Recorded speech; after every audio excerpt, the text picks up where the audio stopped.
Muy buenos días a todos. Hola, profe. Hola, hola, muy buenos días. Espero que hoy todo funcione bien, audio y video e internet. ¿Ok? Bien, vamos a continuar con nuestras clases y, como la última, me atrasé un poquito con Lotus, como que se hizo muy interesante el Lotus. Vamos hoy día a tratar de avanzar rápido para, en el fondo, tocar algunos temas de la clase del viernes, o que correspondían de acuerdo al sílabus en la clase del viernes, y si apuramos el tranco podemos ver temas propios de la clase de hoy, ¿ya? Así es que hoy vamos a analizar la primera fuente, y yo creo que la más interesante de estudiar en Derecho Internacional, la que hace que el derecho internacional sea bien diferente a estudiar cualquier disciplina del derecho doméstico, y que es la costumbre internacional. Entonces voy a subirles aquí una presentación muy básica, ¿ya? Es porque yo debería usar una pizarrita, pero a ver si en las próximas clases lo hago así.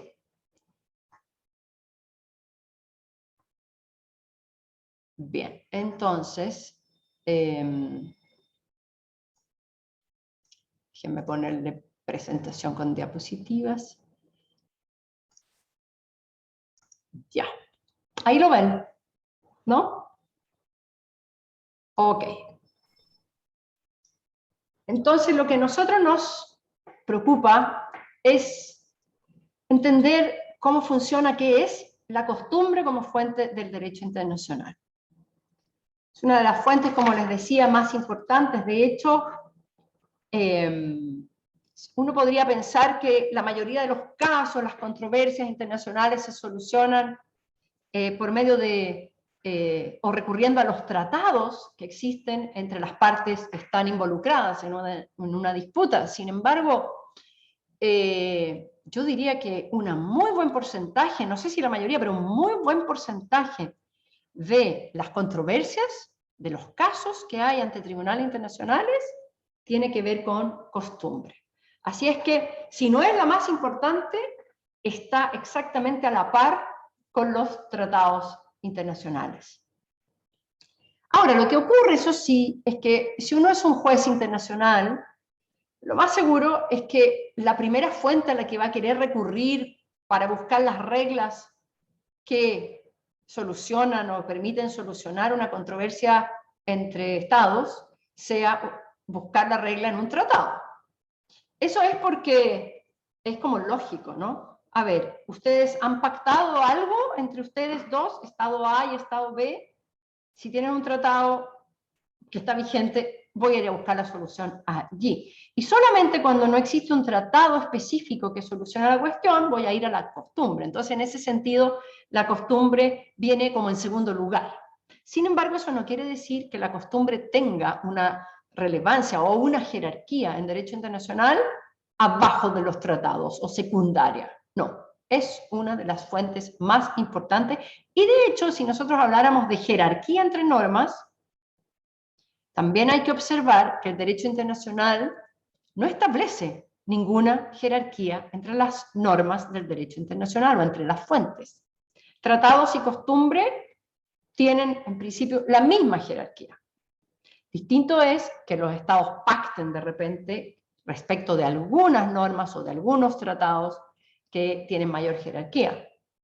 Por ejemplo, ustedes van a encontrar que en la Carta de las Naciones Unidas hay una norma que señala que las normas de la Carta de las Naciones Unidas tienen más jerarquía que cualquier otro tratado suscrito por las partes. Pero eso es un acuerdo, una declaración que hacen los propios estados que suscriben la Carta de las Naciones Unidas. Ahora, en derecho internacional sí se dice que hay unas normas jerárquicamente superiores que se les llama normas de jus cogens, y esas las vamos a analizar después. Así que por ahora nos vamos a quedar con las normas normales, costumbres y tratados. Otra cosa interesante ya que estamos empezando a hablar de las fuentes, es que en derecho internacional, como el derecho internacional tiene este origen bastante voluntarista, en el sentido de que el derecho internacional es visto como la expresión de la autonomía, de la voluntad de los estados, como existe esa visión privatista, jus privatista, podríamos decir, en el origen del derecho internacional, que no es extrema hoy día, como a lo mejor era en la época del caso Lotus, ¿ya? Pero igual es muy importante para explicar el origen del derecho internacional. Si uno tiene esa visión privatista, entonces, de alguna manera, uno tiene que aceptar que que una gran mayoría de las normas del sistema han dependido del consentimiento de los estados, y que si los estados quieren retractarse, lo pueden hacer, y lo pueden hacer de una manera muy obvia y lógica, que es crear una regla en contrario. Por lo tanto, supongamos que existe una regla en un tratado que dice que A, el estado A, no puede realizar la conducta X. Bueno, perfectamente A puede hablar con su contraparte, el estado B, y decirle que por favor modifiquen esa norma que le prohíbe hacer la conducta X. Y lo puede hacer. Entonces, un tratado posterior modifica un tratado anterior. No hay ningún problema. Están en la misma jerarquía normativa. La pregunta es si se puede hacer eso con la costumbre. Y la verdad es que si no hay jerarquía de fuentes, obviamente que se puede hacer. Entonces, supongamos que existe una costumbre que dice que los estados no pueden realizar la conducta X. Como depende esto, y se puede retrotraer al consentimiento, a la voluntad o a la práctica de los estados, perfectamente los estados C y D pueden pactar que modifican esa regla consuetudinaria. Entonces el derecho internacional se mueve mucho en el ámbito de lo disponible. Todas las normas se pueden cambiar, en principio. Se pueden cambiar mediante otras normas del derecho internacional. Así que un tratado puede ser modificado por una costumbre posterior, una costumbre puede ser modificada por un tratado posterior, un tratado viejo puede ser modificado por un tratado nuevo, una costumbre antigua puede ser modificada por una nueva costumbre. Así funciona el derecho internacional. Muy en la onda, ¿verdad?, del derecho privado. Bueno, vamos ahora a la costumbre en sí. La costumbre es... ¿Qué es? Esa es la primera pregunta. ¿Qué es la costumbre? Ninguno de nosotros está muy acostumbrado a trabajar con costumbres por nuestra formación en el derecho legislado, como es el derecho chileno. Nosotros siempre vamos a buscar las normas en el derecho legislado, entonces vamos a ir a ver si hay una ley, o si hay un decreto, si hay un reglamento, donde la norma esté contenida. Y la vamos a interpretar y la vamos a aplicar. Si nosotros trabajáramos en un sistema jurídico con derecho no legislado, con derecho consuetudinario, tendríamos más expertise y más experiencia en buscar esas reglas en la práctica de los sujetos relevantes. Tal vez si nosotros viniéramos de un sistema de common law, tendríamos un poquito más de práctica en estas materias, de experiencia en estas materias, de ir a buscar costumbres. Pero bueno, siendo chilenos trabajando en el derecho sistema jurídico nacional, entonces nos preguntamos qué es la costumbre y dónde la voy a ir a buscar. O sea, hay una definición tradicional que ustedes la tienen en esta lámina. La definición tradicional, y que es la misma definición que ustedes van a encontrar en estas conclusiones de la Comisión de Derecho Internacional de las Naciones Unidas sobre la identificación de la costumbre internacional. Entonces, si ustedes toman ese documento, que es del año 2018, entonces es un documento bastante nuevo, para que ustedes vean que todavía hasta el día de hoy sigue siendo relevante y un objeto de estudio esto de qué es la costumbre.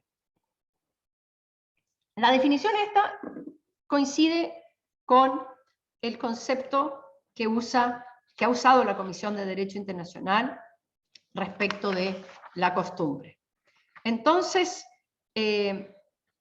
ustedes pueden leer la conclusión 2 de esas conclusiones preliminares de la CDI, la Comisión de Derecho Internacional, que dice así: para determinar la existencia y contenido de una regla de derecho internacional consuetudinario, es necesario establecer si existe una práctica general que sea aceptada como derecho.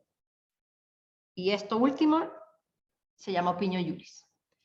Entonces, tiene dos elementos. A partir de esta definición, práctica realizada con esta convicción de estar cumpliendo con un imperativo jurídico se le llama opinio iuris. Dos elementos. Práctica por una parte, y el segundo elemento, este elemento como más legal, más jurídico, opinio iuris. El Estado que participa de una práctica, que realiza una práctica, tiene que hacerlo con una cierta convicción, vamos a decir, de que esto es legal, de que está siguiendo esa conducta porque es legal. A ver, esta es la definición tradicional y les debo adelantar que en el curso, al final de esta parte de costumbre, a mí me gustaría modificar un poco esa definición tradicional, por las razones que vamos a ver después. Pero por ahora quédense con esa definición tradicional. Y lo primero que vamos a mirar entonces es la práctica. ¿Qué es la práctica y cómo debe realizarse esa práctica? En la definición tradicional dice que la práctica es constante y uniforme. Y la práctica es de los estados. También a lo mejor vamos a tener que modificar eso un poquito después que revisemos, analicemos con más detalle la costumbre. Entonces pregunta, ¿qué creen ustedes que es la práctica?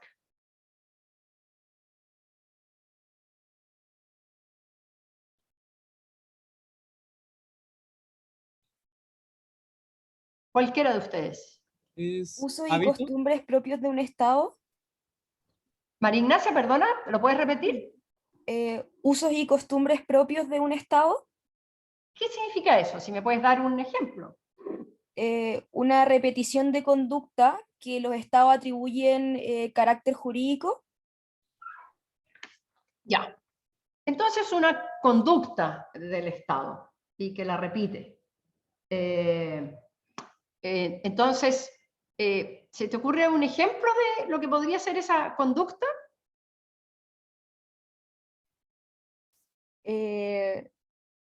No sé, por ejemplo, en el derecho romano nos enseñaban harto también de la costumbre jurídica, pero en este minuto no se me ocurre un ejemplo. Ok, ¿quién más quería participar? O sea, y yo solo Octavio. mencioné que era hábito, que era un hábito que se repite por el tiempo. Ya, pero hábito no es una muy buena palabra, ¿eh? Porque de hecho uno tiene hábitos, o cuando uno dice yo hago esto por hábito, en general va acompañado de la idea de que no lo estoy pensando. Hay hábitos que uno hace casi como por efecto reflejo, ¿verdad? Entonces, mejor no usemos la palabra hábito. Por ejemplo, uno se lava los dientes todos los días por hábito. Pero muchas veces vamos a poder separar esos hábitos de aquello a lo que estamos obligados jurídicamente hablando. Entonces el hábito está muy cercano a lo social también. Y de hecho, fíjense ustedes que precisamente por esta distinción es que se hizo necesario tener un concepto de opinio iuris, porque los estados tienen muchas prácticas o realizan muchas prácticas en el ámbito a lo mejor de los hábitos, o a lo mejor en el ámbito social, sobre todo en el ámbito protocolar. Y no necesariamente esas prácticas se van a convertir en jurídicas. Entonces, la pregunta para el derecho internacional era, ¿cómo vamos a distinguir lo que los estados hacen todos los días por miles de razones de las normas jurídicas que obligan a los estados. Por ejemplo, los estados se refieren a los embajadores de otros países en forma muy formal y les llaman excelencia, señor embajador. Your Excellency, señora embajadora. Y siempre lo hacen así, no se tratan de tú, ¿verdad? Hay miles de cuestiones protocolares, que si hay una visita, que una visita de Estado involucra tal cosa, pero una visita no de Estado, no. Por ejemplo, aquí yo estoy al lado de la Plaza de la Constitución. Si hay una visita de Estado, donde están todas las banderitas chilenas, se tiene que poner la banderita del Estado que nos está haciendo una visita de Estado. Y supongamos que un día se nos olvida y no ponemos la banderita. ¿Estamos violando una regla jurídica? Y yo diría que no. A lo más vamos a decir, vaya, un chascarro. ¿Ok? Que si hay una visita de Estado y el presidente extranjero viene con su cónyuge, entonces el presidente chileno lo recibe, presidente o presidenta chileno, lo tiene que recibir con su cónyuge. ¿Ven? Entonces, ¿eso es jurídico? Ciertamente vamos a decir, no, eso es protocolar. Entonces, surgió la necesidad de traer un elemento que nos pudiera distinguir las prácticas que constituyen derecho de las prácticas que no lo son. Y ahí por ahí en la doctrina tiene que haber surgido esta idea de que, bueno, le vamos a tener que agregar un elemento a la práctica para poder distinguir prácticas que son derecho de prácticas que no son derecho. ¿Y cómo lo vamos a distinguir? Ah, bueno, es que la práctica que es derecho se hace con un cierto pensamiento de que es derecho, con un elemento legal. Y a eso le pusieron opinión juris. Y en la definición tradicional le pusieron, convicción de estar cumpliendo con un imperativo jurídico. ¿Ya? Bien, vamos ahora a ver la definición que tiene el propio Estatuto de la Corte Internacional de Justicia, para que vean ustedes que la costumbre es una fuente de derecho internacional. Está contenida en el único artículo, en la única disposición internacional que se da el trabajo de hacer un listado de normas jurídicas del sistema. Y este instrumento es el Estatuto de la Corte Internacional de Justicia. Y este mismo artículo después es repetido en otros tratados, ¿ya? Pero, ¿por qué lo estudiamos? Lo estudiamos no porque sea esto en la constitución del derecho internacional, porque no lo es. Es simplemente un tratado más. El Estatuto de la Corte Internacional de Justicia es un tratado más. Un tratado que obliga a todos los estados que son parte del Estatuto de la Corte Internacional de Justicia, que no son todos los estados del mundo. Los estados que son parte del estatuto son los estados que a su vez son parte de la Carta de las Naciones Unidas. Y es verdad, la Carta de las Naciones Unidas tiene como estados parte casi a todos los estados de la comunidad internacional. Casi a todos, pero casi. No a todos. De hecho, hay algunos estados que no son parte de la Carta de las Naciones Unidas. Bien, pero es bien universal. Entonces el Estatuto de la Corte Internacional de Justicia es bien universal porque son parte casi todos los estados del mundo. Y aquí dice que la Corte Internacional de Justicia, que es el órgano judicial principal de las Naciones Unidas, que es la corte que está ubicada en La Haya, en el Palacio de la Paz, en el Peace Palace. Así que no es correcto decirle la Corte de La Haya, porque en La Haya hay muchos otros tribunales que funcionan en La Haya, pero este está en el Palacio de la Paz, y es la corte que fue creada en la Carta de las Naciones Unidas en el año 45. Y ahí dice cuál es el derecho que tiene que aplicar esta corte. Y en la letra B dice, bueno, dentro de todo este listado, la corte puede fallar los casos que le son sometidos,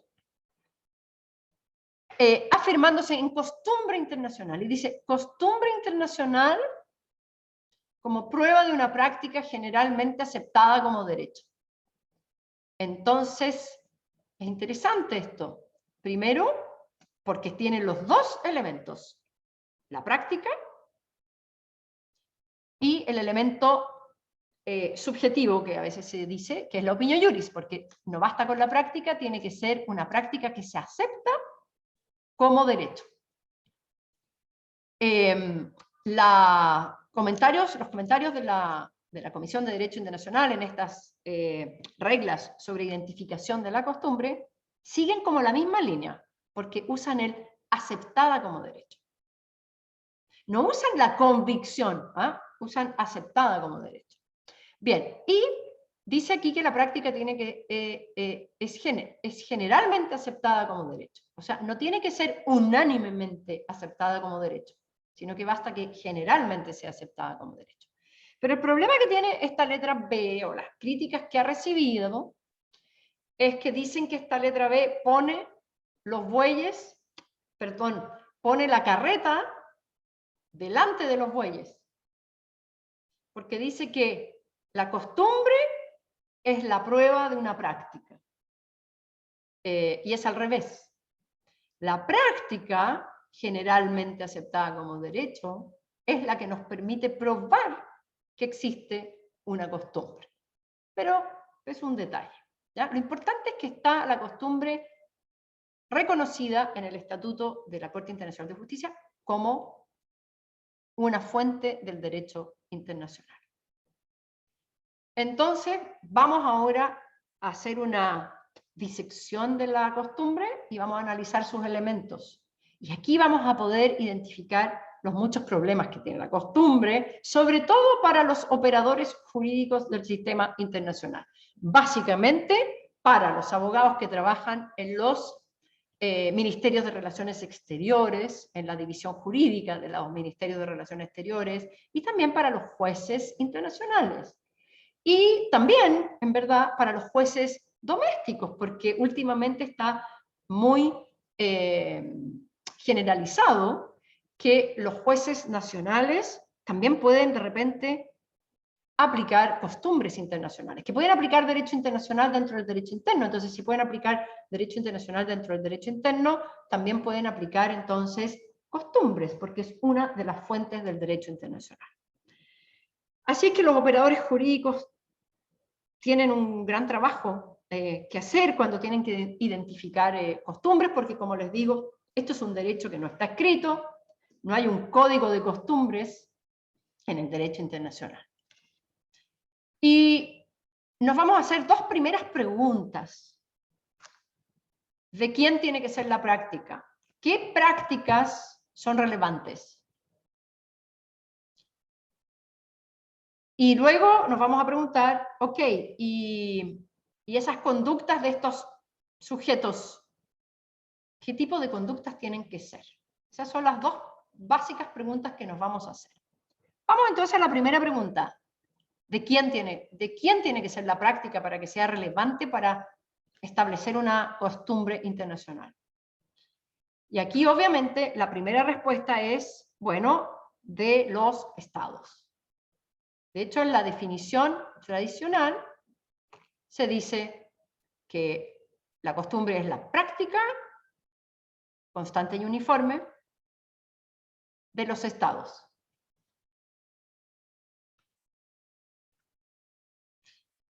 Así que vamos a dar por hecho que los estados pueden contribuir con sus conductas a la costumbre. Pero nosotros sabemos que hay un número de otros entes internacionales dando vuelta.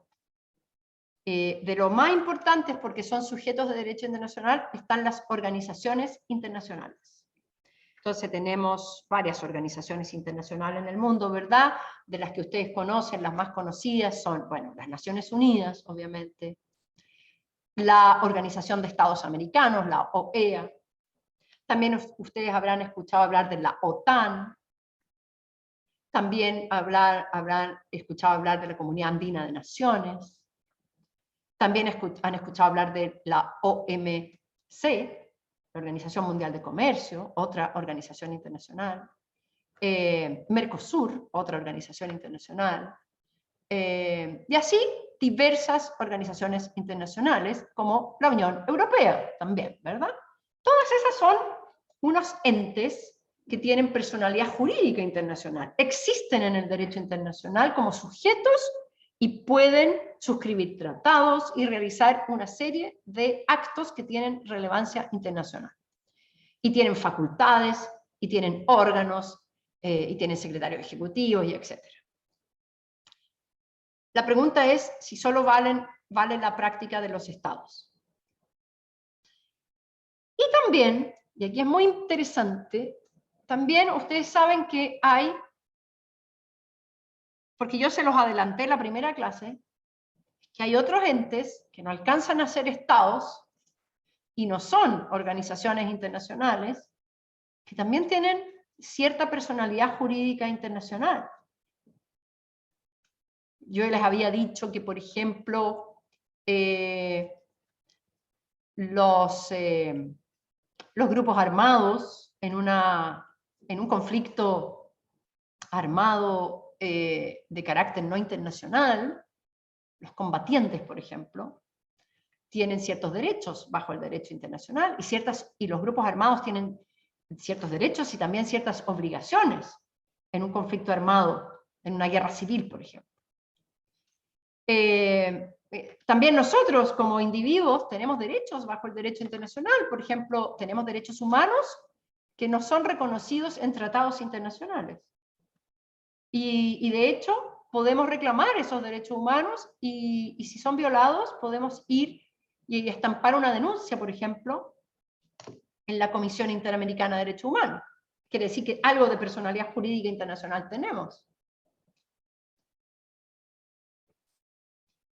Bueno, eso para los entes internacionales que tienen cierta personalidad jurídica internacional.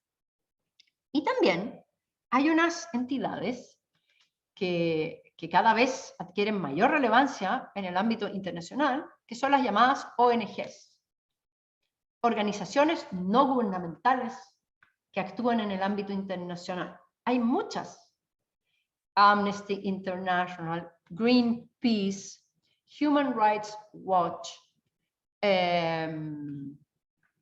la Cruz Roja Internacional. La Cruz Roja Internacional no es una organización internacional de estados. La Cruz Roja Internacional es una ONG formada por nacionales suizos que establecieron esta organización que hoy día está distribuida por todo el mundo casi, que tiene que ver con cómo se conduce la guerra, tanto internacional como no internacional, y que ha sido una gran promotora esta ONG de reglas internacionales. Incluso se han traducido esas reglas en tratados suscritos por estados. Entonces, muy importante, como ustedes ven, la Cruz Roja Internacional. Pero no es un estado la Cruz Roja Internacional, ni tampoco es una organización internacional. Entonces la pregunta es si la práctica de las organizaciones no gubernamentales puede contribuir a crear costumbre. Bien, respuestas en estas materias.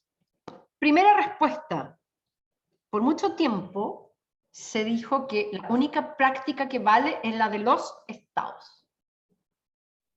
Porque si bien hay muchas entidades que tienen personalidad jurídica internacional, esa personalidad jurídica internacional no quiere decir que pueden contribuir a crear reglas, o sea, a legislar o a crear costumbres, y legislar a través de tratados, o suscribir tratados. Así es que en principio solo estados. Pero con el tiempo, ya que la pregunta está ahí, y también se ha visto que las organizaciones internacionales sí tienen a veces cierta relevancia en crear prácticas, entonces se ha dicho que algunas de las conductas de las propias organizaciones pueden contribuir a la creación de costumbre, pero no todas. Entonces, si ustedes tienen por ahí el documento de las conclusiones sobre la identificación de la costumbre internacional, van a ver que el tema de las organizaciones internacionales está tratado, dicho, algo se dice en la conclusión 4, en el comentario número 4 a la conclusión 4. En mis páginas es la página 9. Ahí dice, conclusión 4 de la Comisión de Derecho Internacional, sobre el requisito de la práctica. Y dice que el requerimiento de una práctica general como un elemento constitutivo de la costumbre internacional se refiere primeramente a la práctica de los estados que contribuye a la formación, a la expresión de reglas de derecho internacional consuetudinario. Y en el párrafo 2 de esa conclusión dice, en algunos casos, la práctica de organizaciones internacionales también contribuye a la formación o expresión de reglas de derecho internacional consuetudinario. Y en el párrafo 4 de los comentarios dice así. Yo estoy traduciendo, porque la única versión que encontré de las conclusiones sobre identificación de costumbre está en inglés. Ustedes también lo tienen en inglés, ¿ya? Yo estoy haciendo una traducción simultánea. Dice así el comentario 4, dice, el párrafo 2 indica que en algunos casos, y le pone comillas, en algunos casos, la práctica de organizaciones internacionales también contribuye a la formación y expresión de reglas de derecho internacional consuetudinario. Ahora, dice, mientras las organizaciones internacionales normalmente sirven como foro, como arena, o catalizadores de la práctica de los estados, este párrafo trata sobre la práctica que es atribuible a las organizaciones internacionales mismas.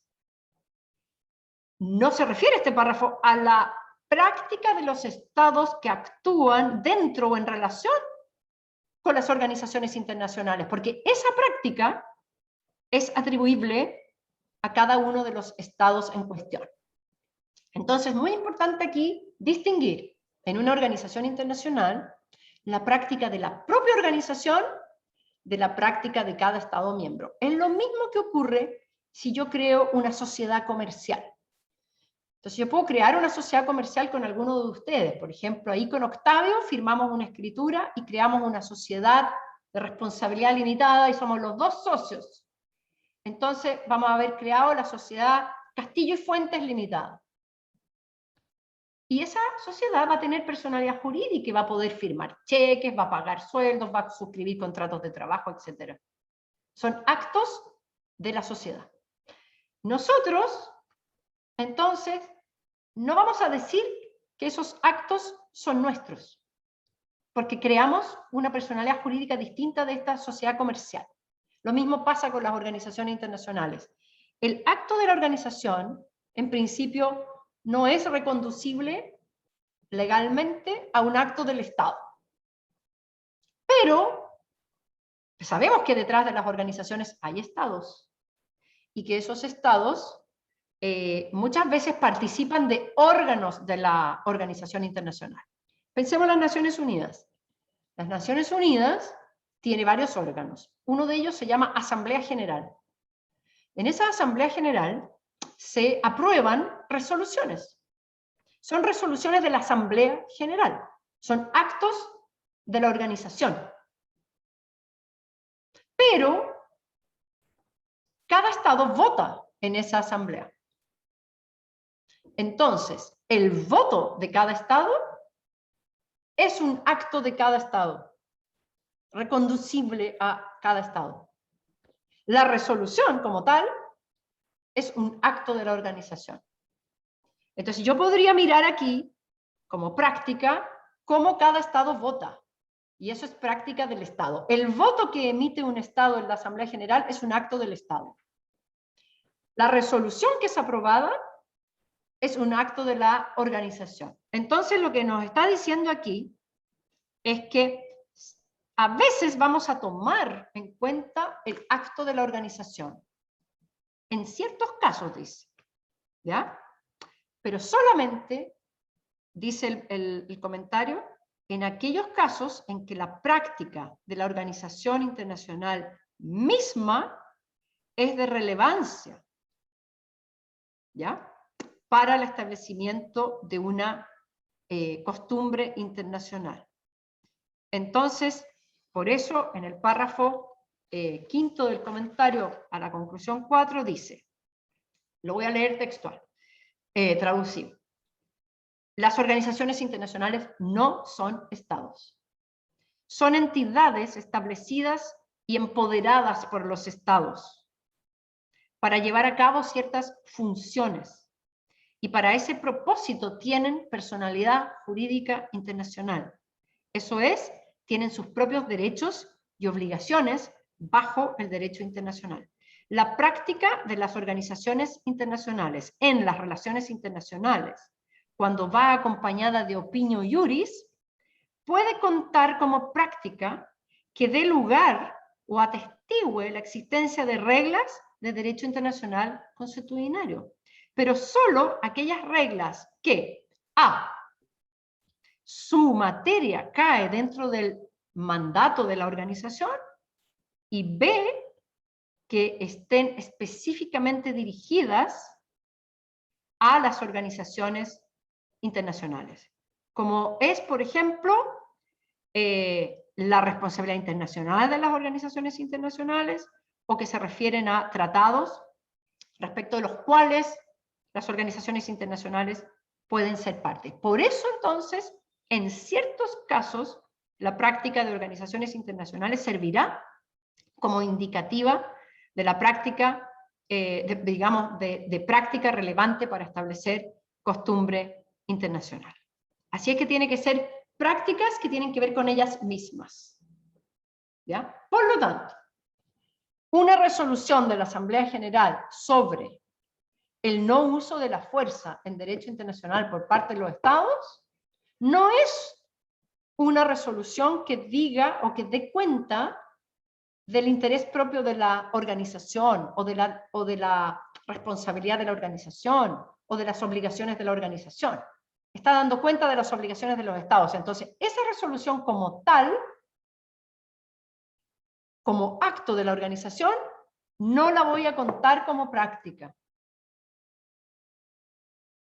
Pero ojo, eso no quiere decir que la resolución de la Organización Internacional de las Naciones Unidas, de la Asamblea General, en materia de no uso de la fuerza o de prohibición del uso de la fuerza, no tenga ninguna relevancia para la creación de la costumbre.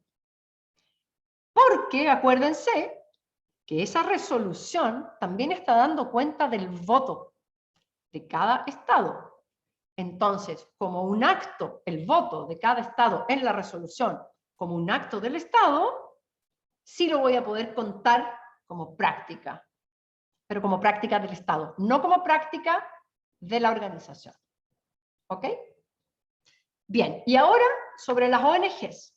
Sobre las ONGs, las organizaciones no gubernamentales, vamos a leer el párrafo, el comentario 8 a esta conclusión número 4 de la Comisión de Derecho Internacional.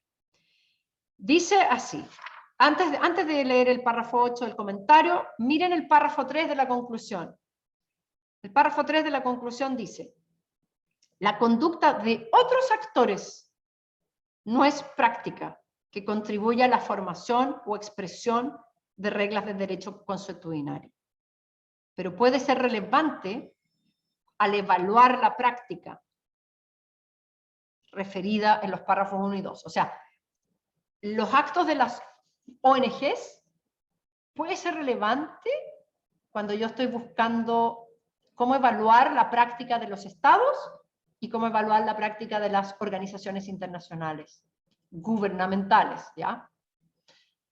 Entonces, en particular aquí surge el tema de la Cruz Roja Internacional, porque la Cruz Roja Internacional, siendo una ONG, ha tenido, parece, mucha relevancia en la creación de normas internacionales, pero no por su práctica, sino que más bien por cómo ha influido ella en la práctica de los estados. El comentario 8 dice así.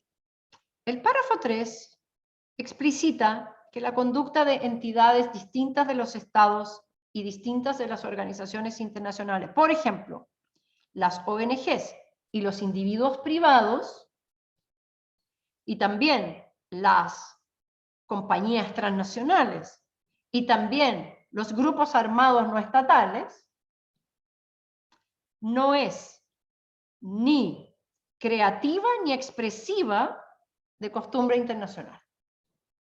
Así que de un plumazo no entran como sujetos relevantes creadores de costumbre internacional. Como tales, la conducta de ellos no contribuye a la formación o expresión de reglas de derecho internacional consuetudinario y no puede servir en forma directa, esto es primaria, como evidencia de la existencia ni contenido de tales reglas.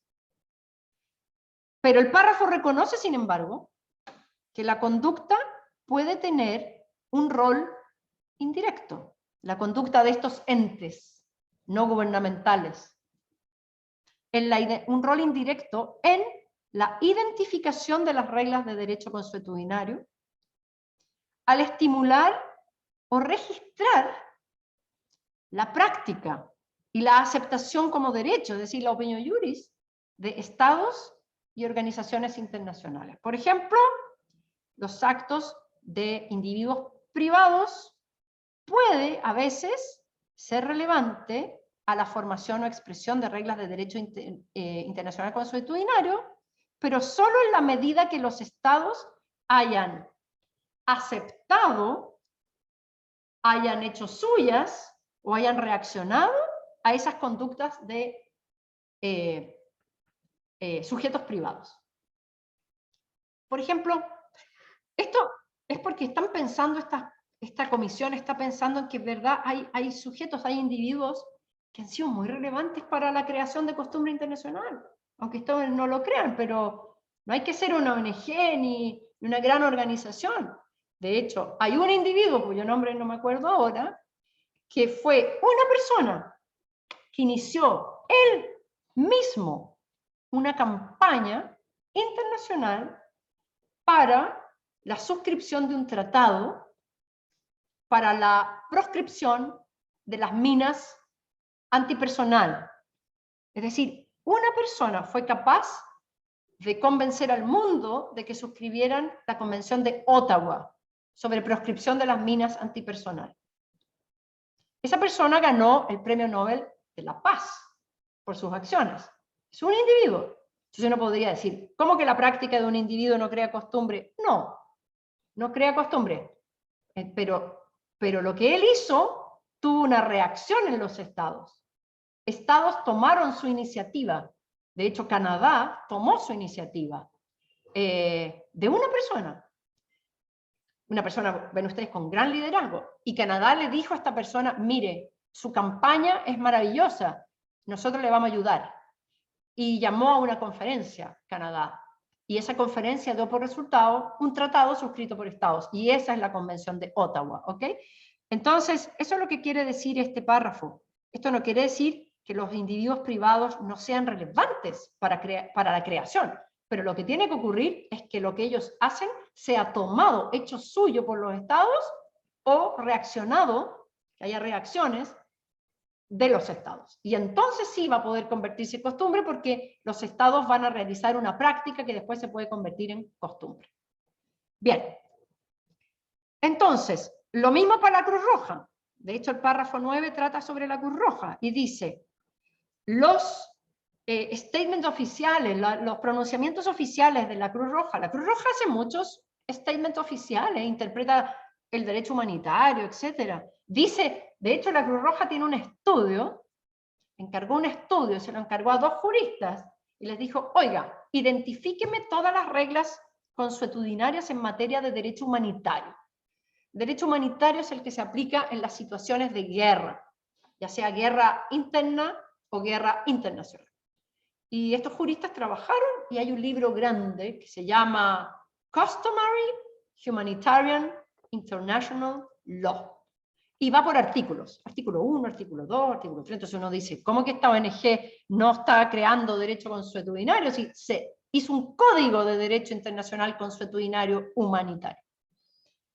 Entonces lo que dice aquí el párrafo 3 dice, bueno, no, la Cruz Roja no puede pensar que ella está haciendo práctica para que se constituya sobre la base de esa práctica derecho consuetudinario. Lo que está haciendo es ayudando, como cualquier doctrina, como cualquier autor, como cualquiera, pero obviamente con mucha más influencia que un estudiante de doctorado que quiera hacer lo mismo, está tratando de contribuir a la identificación de las reglas de derecho consuetudinario en materia humanitaria. Ahora, eso que hace la Cruz Roja puede ser muy importante porque dice, puede tener un rol importante en el dibujo o en la práctica, en influir la práctica de los estados que reaccionan a esos statements de la Cruz Roja. Entonces, en eso ayuda la Cruz Roja, además de servir como una instancia más doctrinaria para identificar costumbres. Ok. Bien, vamos ahora entonces a revisar los estados, porque los estados son, al parecer, siguen siendo los sujetos más importantes para determinar cuándo hay costumbre y cuándo no. Entonces, vamos a ver esa parte que dice, ¿qué actos? Y me voy a referir a actos de los estados, ¿qué actos valen como práctica? Y ahí hay una lista, ¿ya? Ojo, son actos de los estados. Entonces, lo más tradicional que se ha usado como actos del Estado que pueden dar lugar al establecimiento de costumbres son los tratados. Los tratados son como el acto internacional por antonomasia de los estados. Suscriben tratados con otros estados. Y a partir de esos tratados, y esos tratados son prácticos. Entonces, cuando uno está frente a un tribunal internacional y quiere probar que existe una costumbre, hay que mostrar evidencia de práctica. ¿Y qué evidencia se va a mostrar? Bueno, un tratado. Mire, aquí hay un tratado, por ejemplo, en el caso de Nicaragua contra Estados Unidos, porque Estados Unidos había hecho uso de la fuerza contra Nicaragua, le había invadido sus puertos, y Estados Unidos había intervenido, había mandado a la CIA a hacer operaciones dentro de Nicaragua. Entonces Nicaragua dijo, esto es una violación del derecho internacional, y demanda a Estados Unidos. Ese es el famoso caso Nicaragua, año 1984. Y Nicaragua dice, bueno, Estados Unidos ha violado el derecho internacional. Ha violado el derecho internacional consuetudinario. Ha violado en particular la regla de que los estados están obligados a abstenerse del uso de la fuerza contra otros estados y de intervenir en los asuntos internos de otros estados. Y esas reglas son consuetudinarias. Entonces la Corte le dice, ok, pruébeme que existe esa regla. Y Nicaragua le dice, bueno, yo se lo pruebo, mire, aquí hay un tratado muy importante que prohíbe el uso de la fuerza y prohíbe la intervención en los asuntos internos de otros estados. ¿Cómo se llama ese tratado? La Carta de las Naciones Unidas, 1945. Además, si usted quiere, y eso muestra que hay práctica. Eso dijo Nicaragua, la práctica de los estados que suscribieron ese tratado. También le puedo mostrar otra práctica, dijo Nicaragua. Le puedo mostrar la Carta de la Organización de Estados Americanos. También prohíbe el uso de la fuerza. Y también prohíbe la intervención. Ahí está. Y si quiere, también le voy a mostrar otros, y por aquí y otros tratados. Ok. Los tratados. Pero no nos quedamos ahí. Hay muchas otras instancias de práctica. Los actos diplomáticos, por excelencia.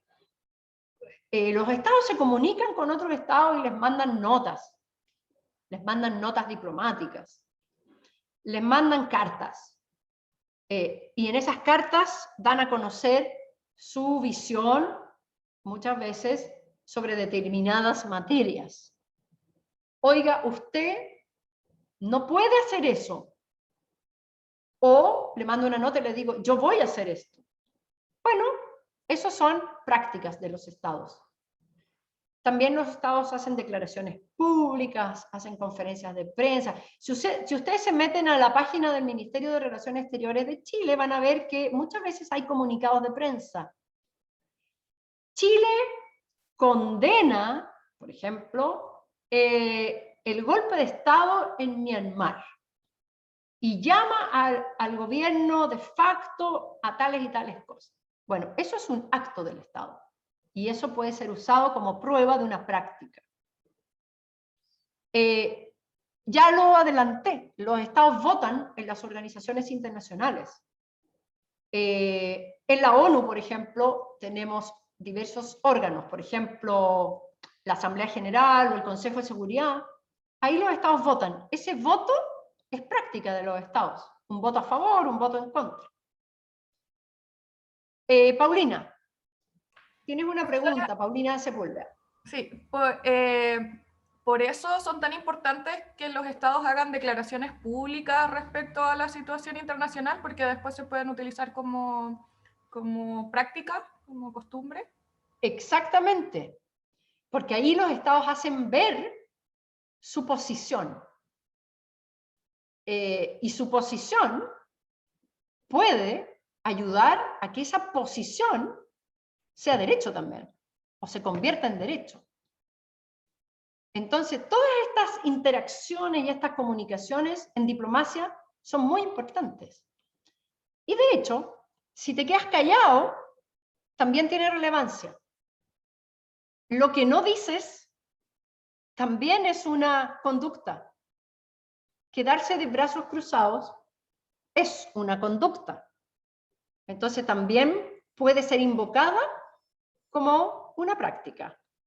En el caso Lotus, de hecho, Francia intentó establecer una regla consuetudinaria en el sentido de que los estados estaban obligados a no ejercer su jurisdicción sobre extranjeros en hechos que ocurrieran en alta mar.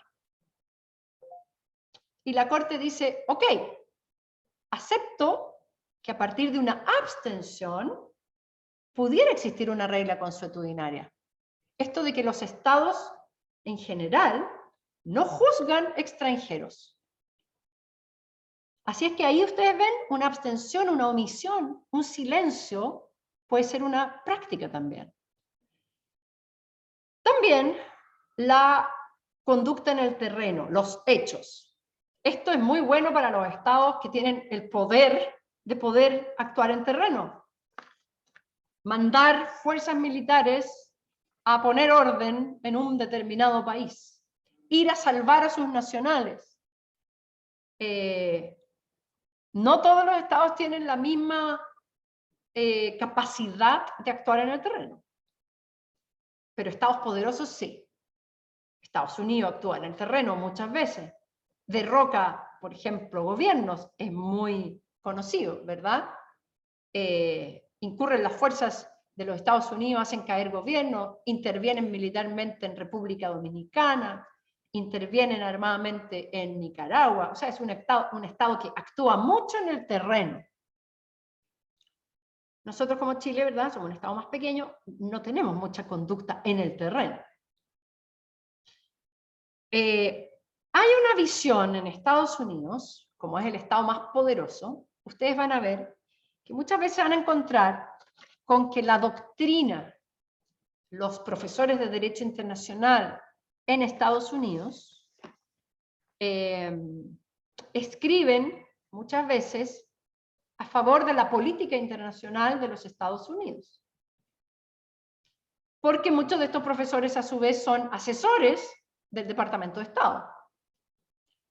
Y bueno, por ahí hay una visión que señala que en materia de costumbre, en derecho internacional, vale más los hechos físicos que lo que los estados dicen, ¿ya? vale más lo que los estados hacen en la realidad que lo que los estados dicen. Porque los estados pueden decir muchas cosas. Los estados, es gratis decir, es barato decir, hago un comunicado a prensa, listo. No me cuesta nada. Pero mandar fuerzas militares a dar ayuda humanitaria en los campamentos de refugiados en Siria, o derrocar un gobierno, o establecer la paz, o etcétera, cuesta mucho. Entonces hay alguna doctrina en Estados Unidos que señala que vale más lo que los estados hacen que lo que dicen. Bueno, eso no es aceptado. Entonces, si ustedes miran en la página 12 de las conclusiones de la Comisión de Derecho Internacional sobre la conclusión 5, conducta de los estados como práctica, perdón, sobre la conclusión 6, formas de la práctica, ahí la conclusión dice, la práctica puede tener múltiples formas. Incluye tanto los actos físicos como los actos verbales. ¿Ya? E incluso, bajo ciertas circunstancias, incluye la inacción. O sea, esto es lo que les estoy diciendo. Esto es para responder a cierta visión en Estados Unidos que señala que lo que los estados hacen vale más que lo que los estados dicen. ¿Ya? Bien, y también vamos a ver que hay múltiples actos internos de los estados que valen como práctica. ¿Por qué? Porque la conducta de los estados, los actos de los estados, se refieren al estado como un todo. Y el estado tiene muchos órganos. De hecho, uno mira Chile, y yo veo aquí el poder ejecutivo. Pero hay otra calle más allá, en compañía con bandera, está la Corte Suprema, entonces el Poder Judicial. Y también tenemos todos los órganos del Estado. ¿Qué pasa con su conducta? La regla es que la conducta de todos los órganos del Estado vale como práctica. Y por eso las leyes, que es un acto del Poder Legislativo, puede valer como práctica. Por eso las sentencias de los tribunales nacionales puede valer como práctica. De hecho, hay una materia donde las sentencias de tribunales internacionales han tenido una gran influencia en crear práctica, en crear costumbre. Por ejemplo, en materia de inmunidades de jurisdicción. ¿Se acuerdan que yo les dije la otra vez que un Estado no puede ser juzgado por los tribunales de otro Estado porque los dos Estados son iguales y no puede pretender un Estado poner su poder sobre otro Estado, sobre otro igual? Bueno, al final esta decisión de respetar la inmunidad de jurisdicción recae sobre los tribunales nacionales, que digan, no puedo juzgar a este Estado, no puedo juzgar a Argentina, Argentina no había pagado algunas deudas internacionales. Bueno, los acreedores demandaron a Argentina en Estados Unidos. ¿Quién va a tomar la decisión de si Argentina tiene inmunidad o no? Los tribunales federales de los Estados Unidos. Ese acto vale como práctica. ¿Ok? Por eso son tan importantes los tribunales nacionales. Pero no es así nomás. Porque una vez que tenemos todos estos actos que pueden en principio ser relevantes para la práctica, los vamos a meter en una juguera. Y vamos a hacer un concentrado y vamos a ver qué jugo nos va a salir.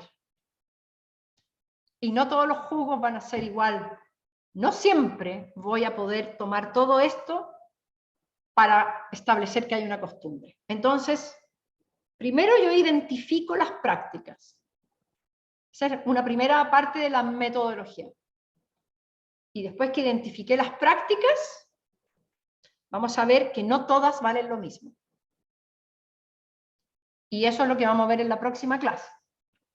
Y para eso yo les voy a pedir que lean ahora el caso de la plataforma continental del Mar del Norte, unos párrafos que ustedes tienen traducidos. Idealmente, leanlo entero. Para leerlo entero, ingresen a la página web de la Corte Internacional de Justicia y busquen el caso de North Sea Continental Shelf. Son dos casos. Un caso de Holanda contra Alemania y el otro caso de Dinamarca contra el pobre Alemania. Son dos casos, pero se llevan simultáneamente, entonces la sentencia es la misma para los dos casos. Por eso se llama de North Sea Continental Shelf Cases. Pero me basta con que lean uno, entonces ingresen. Ese caso fue fallado en el año 69. Así que si ustedes entran al sitio de la Corte y buscan en el año 69, lo van a poder leer entero. Los que leen inglés, en inglés, los que leen francés, en francés. Los que tienen más dificultad con los idiomas, con el inglés o el francés, yo les subí unos párrafos traducidos. Y ya están subidos al curso. Entonces nos vemos mañana y vamos a ver la metodología que usan los tribunales para establecer qué prácticas realmente van a contabilizar para después unirlas a la opinión juris y ver si tenemos derecho. ¿Ok? Bien, entonces, nos vemos mañana, que estén muy bien, cuídense mucho. Chao. Chao, Chao, profe. profe. Gracias. Esté bien, cuídense, gracias. Profesora, gracias. Profe, que esté bien. Gracias.